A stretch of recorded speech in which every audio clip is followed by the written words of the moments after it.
Eh bien, bonjour à tous, j'espère que vous allez bien. C'est Alias sur la chaîne des aspirants. Aujourd'hui, premier podcast spirituel, astrologique, astrospirit, comme je l'ai nommé. On va s'attaquer au bélier aujourd'hui. De l'impulsion brute à la maîtrise réformatrice, nous allons explorer les 3 degrés évolutifs du bélier, aller d'une notion plus standardiste du bélier jusqu'à la troisième octave, le troisième degré, le degré spirituel du bélier. Alors le premier degré, on l'a nommé le piège de l'impulsion brute. Le deuxième degré sera la première redirection du feu intérieur du bélier. Et le troisième degré, pour finir, la maîtrise de la force d'impulsion. Très important d'ailleurs, ce podcast ne servira pas uniquement aux béliers solaires ou aux ascendants béliers, même s'ils pourront le prendre très personnellement. Il n'y a pas de souci, mais c'est de manière plus globale pour comprendre la force d'impulsion qu'incarne le bélier et voir comment ajuster cette force bélier dans le chart qu'on a et mieux comprendre notre placement ou nos placements avec du bélier et Mars également. Premier degré du bélier, le piège de l'impulsion brute. Alors, la planète exotérique du bélier est, comme vous le savez certainement, Mars. À ce niveau-là, l'individu agit en totale inconscience du mécanisme martien. Alors on a vraiment cette force d'impulsion brute, c'est le premier signe du zodiaque, donc ça va représenter le commencement, le homme primordial, donc on a cette première force d'impulsion, l'incarnation dans la matière. Alors ça va se traduire comment chez un individu dans la vie normale? On aura des personnes qui sont très impulsives, hein, qui vont passer à l'action rapidement, qui vont réagir très vite et qui n'auront pas peur d'affirmer leur volonté. C'est très bien dans un sens parce que c'est des personnes qui ont un feu intérieur brûlant, un petit peu comme le Sagittaire, mais ça peut causer des travers dont on va parler, parce que le coup d'impulsion peut être positif comme négatif. Alors c'est des personnes qui vont avoir un enthousiasme très fort pour chaque nouveau projet. Si vous travaillez avec des béliers, vous devez le savoir, hein, c'est celui qui va venir vous dire « Putain mec, j'ai une idée, on y va !» Et sans savoir souvent comment on y va. Dans les points un peu négatifs, on peut avoir des personnes très colériques, hein, liées à l'impulsion, donc qui ne maîtrisent pas énormément leurs émotions, donc ça peut partir très rapidement. Dans les autres défauts, ça peut être aussi une tendance à faire régulièrement de nouvelles annonces ou de nouvelles résolutions, mais sans avoir mis de plan en place.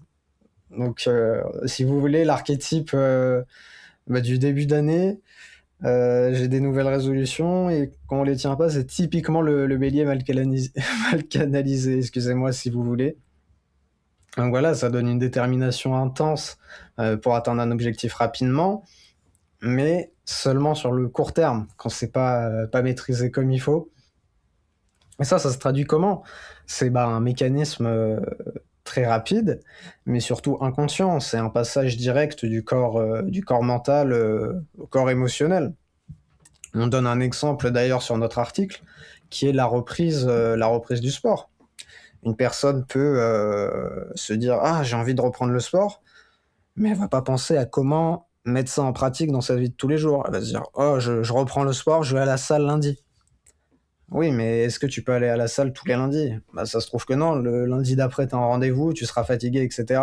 Et tu vas pas tenir sur la durée. Ça, c'est typiquement l'énergie bélier mal canalisée, hein. Ça manque souvent la capacité pour assurer la continuité et la stabilité dans les objectifs donnés. Et qu'est-ce qui manque à ce moment-là? Comme tous les signes se rejoignent, au final, ils ne font qu'un. C'est des forces qu'il faut équilibrer. On va manquer l'équilibre de la balance dans les choix qu'on va faire. On va pas penser à l'équilibre global de sa vie, comment on peut, par exemple, avec le sport, incruster ça dans notre quotidien. Le discernement de la Vierge, pour bien encadrer ça, quel type de séance on va faire? Ou est-ce qu'on va faire une grosse séance, se cramer et avoir des courbatures pendant 4 jours et au final lâcher le morceau? Parce qu'on aura un très mauvais souvenir de cette première séance de reprise. Et également ensuite la discipline du Capricorne. Est-ce que pour cette séance de sport, on va y aller en juin quand il fait beau, dans un jour de congé? Là, on va y aller, mais est-ce qu'on va y aller en février quand il fait très froid et qu'on sort du travail? Plus compliqué. Voilà. Donc, ce qu'on nomme, comment on nomme ce mécanisme, nous, c'est la roue du feu temporaire. On donne aussi un autre exemple pour bien prendre conscience de la dynamique mal canalisée de ce bélier de premier degré. Ça va être l'exemple avec une marque de vêtements. On donne l'exemple d'Alexis. Alexis, il a une idée, il se dit tiens, je vais ouvrir ma marque de vêtements. Sur le coup, il est méga motivé. Il va trouver le nom de la marque, les premiers designs, il va créer les réseaux en 48 heures. Mais au bout de 4-5 jours, la flamme se réduit, ce qui est normal. Donc la flamme du début et l'impulsion bélier, cette flamme s'éteint progressivement, vient de la lassitude, et son feu intérieur du début n'est plus. Donc pour lui, ça signifie fin du projet. Et donc il attendra, rebelote, que la roue se relance dans une autre chose.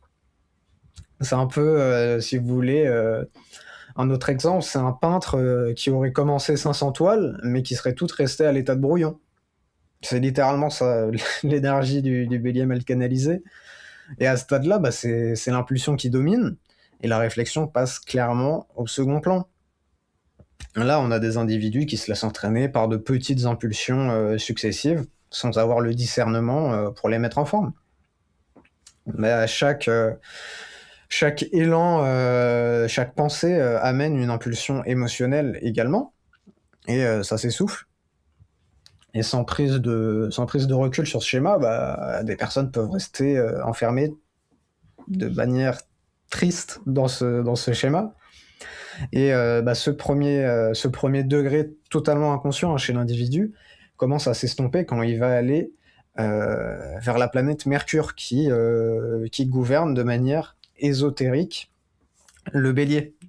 Ça peut sembler assez étrange pour ceux qui sont initiés à l'astrologie entre guillemets standard, mais vous verrez que ça prend sens. Ça prend naturellement sens quand on passe à ce deuxième degré. Donc le deuxième degré du bélier, qui est la première redirection de cette force d'impulsion, l'impulsion primordiale. Et oui, on transite vers Mercure à ce moment-là parce qu'on cherche à comprendre et à maîtriser la force d'impulsion martienne. Et ces qualités de compréhension et ensuite de maîtrise grâce à la première compréhension sont des qualités clairement mercuriennes. Alors, comment va démarrer ce deuxième degré du bélier? C'est déjà la prise de conscience de cette roue du feu temporaire. L'individu va dire « Ah oui, c'est vrai, tel ou tel projet n'a pas abouti, telle résolution n'a pas abouti, c'est vrai, je me reconnais dans ce schéma. » Et comme on l'a dit en intro, c'est pas seulement les béliers solaires et les béliers ascendants. Tout le monde a une part de bélier en soi. Tout le monde est dans cette roue du feu temporaire à un endroit dans sa vie qui est souvent représenté par la maison où va se trouver, se loger votre bélier ou votre Mars dans votre charte. Donc là, on comprend sa force d'impulsion et on va essayer de faire intervenir d'autres qualités dont on a parlé, la balance, le capricorne, etc. À peu près tout le zodiaque ensuite. Et donc là, on a un relais, si vous voulez, de Mars à Mercure. Mars va donner l'impulsion et ensuite Mercure va suivre pour mettre en place. Le relais de Mercure, ça se fait concrètement, on refuse de se laisser distraire par la multitude d'idées, et d'impulsions qu'on va avoir avec le bélier. Si on est sur un projet et qu'on a une idée de 3 autres projets, non. On termine le premier projet avant d'aller sur les autres. Ou soit on va en faire 2-3 en même temps, mais de manière très équilibrée, grâce à la qualité de la balance. Et on fait du mental un outil au service de l'action, en gros. On décide quel temps consacrer à chaque étape du projet, comment on structure son avancement. On n'y va pas, on fonce pas comme un bélier, justement. On redirige ce feu-là de manière consciente. Donc on va redonner par exemple très simplement l'exemple du sport. On a cette idée de reprendre le sport, on va regarder concrètement. Son corps émotionnel réagit en direct. J'ai cette idée-là de reprendre du sport, le corps émotionnel, la flamme intérieure de « Oh ouais, allez, on y va, maintenant, c'est parti !» Et non, on discerne, on se dit « Ah, d'accord, je regarde mon planning de la semaine, ah, j'ai ça de libre, et si je suis pas dispo ces semaines-là, je ferai mon sport à ce moment-là. » de manière consciente, on redirige sa force d'impulsion, son feu intérieur.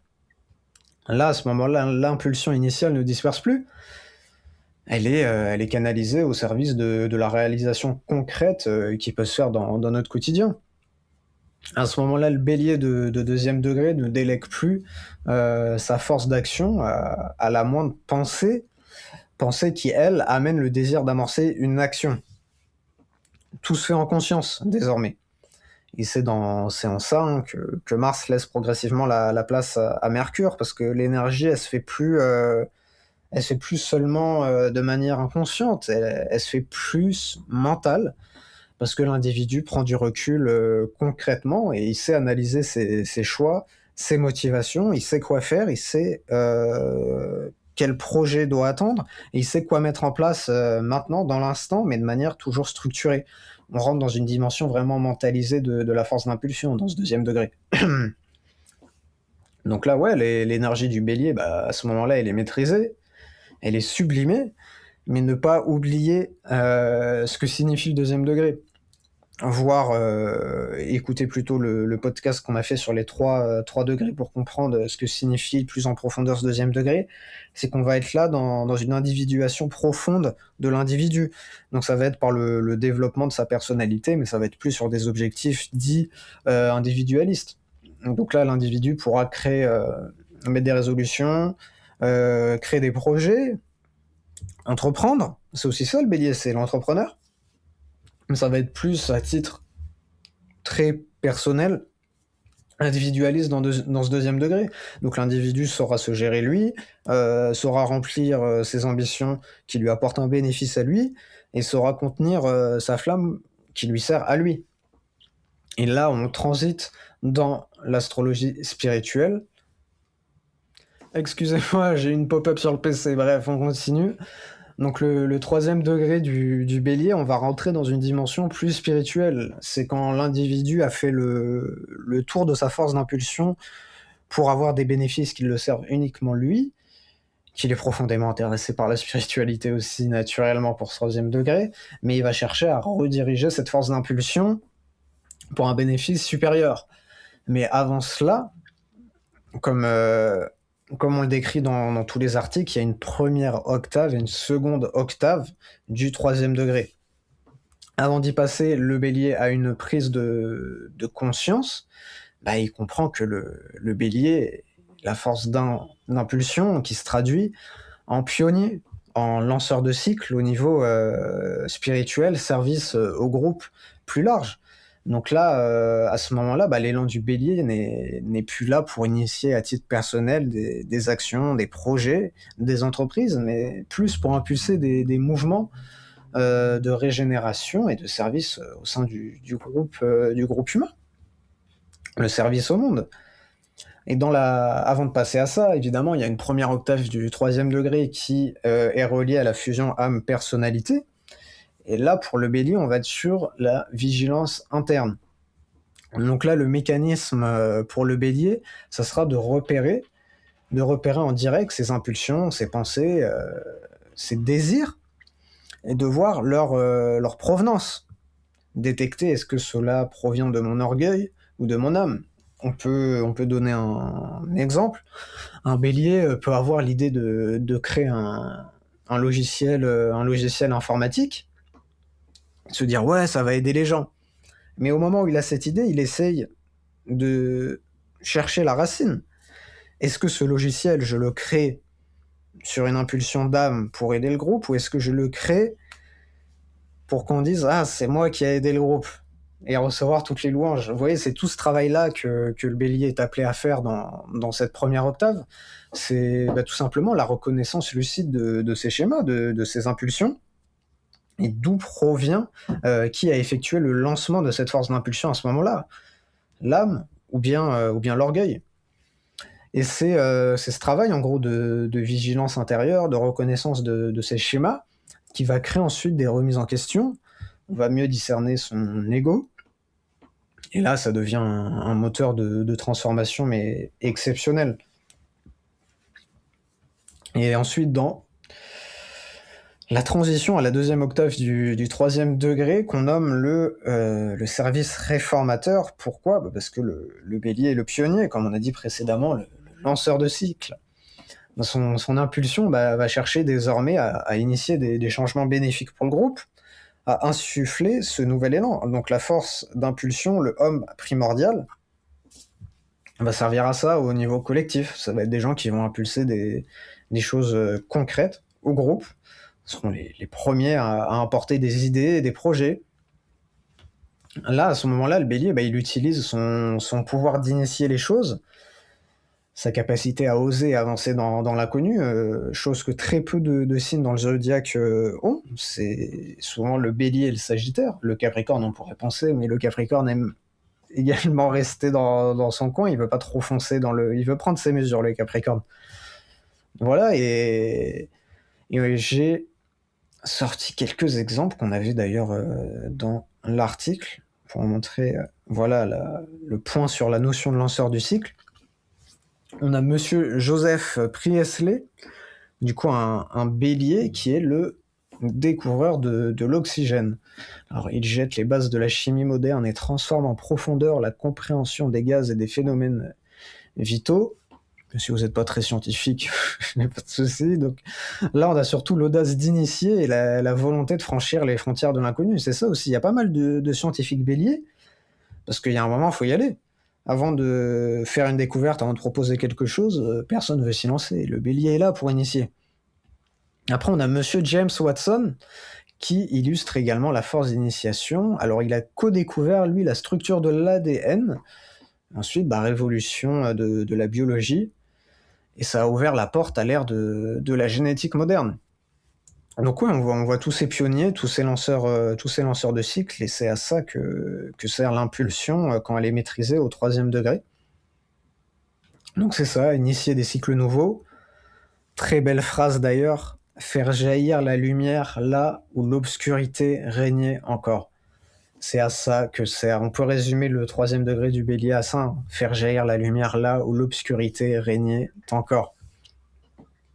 C'est ça, le homme primordial. Avant, il n'y avait rien. Le homme se fait retentir et la matière s'organise. Le bélier. Voilà, c'est ça. Après, une fois canalisé dans un sens spirituel, c'est des véritables pionniers. Ils montrent comment l'élan bélier, quand il est canalisé et mis au service du progrès, ça devient une force de régénération immense pour l'humanité. Et là, du coup, vu qu'on a passé le relais à Mercure, on a un mental qui est totalement maîtrisé, qui apporte les impulsions de l'âme, vu qu'on a fait le travail évidemment dans la première octave, qui était de reconnaître les idées qui passent, leur origine. Là, le bélier peut prendre ce qui vient de l'âme, ou ce qui vient de l'orgueil, il peut savoir le rediriger dans un bénéfice d'âme pour le groupe. Et là, après, on voit à quoi lui sert le mental. Le mental lui servira la stratégie et la méthode pour concrétiser ses ambitions, le Mercure, et on a toujours le corps émotionnel, parce que la flamme du bélier ne s'éteint pas. Hein. Même au troisième degré, le bélier il sentira toujours cette flamme au plexus de rayonnement, la flamme intérieure tout simplement, qui est indispensable pour ensuite pour tenir la distance dans ses projets et remplir ses engagements, tout simplement. Et pour finir, voilà, le bélier de troisième degré, débarrassé du tumulte mental, apaisé, il laisse à son âme l'espace de s'exprimer sous forme de fulgurance intuitive, que son mental, devenu réceptif et organisé, saura traduire en plan concret et réalisable. Voilà pour ce troisième degré du bélier. On passe de l'impulsion brute inconsciente au pionnier spirituel, au lanceur de cycle. C'est beau. Donc, également, conseil important pour les béliers, pour les gens à forte teinte martienne, faut faire du sport pour déverser cette énergie. Vous pouvez avoir des projets, travailler, etc. Mais vraiment, le sport, c'est très important. Pour ceux qui ont un gros Mars et pas mal de béliers. Vraiment, faut faire du sport. Et pour finir sur ce petit podcast, on donne une petite phrase. La tradition. Pour le bélier, je maîtrise mon feu, je nous sers et je nous réforme. Voilà pour cet épisode d'Astro Spirit, le premier sur le bélier. J'espère que cet épisode vous aura plu. Si c'est le cas, je vous invite à vous abonner, s'il vous plaît. Ça serait sympa et lâcher un petit like. Et on se dit à très bientôt pour la suite des épisodes.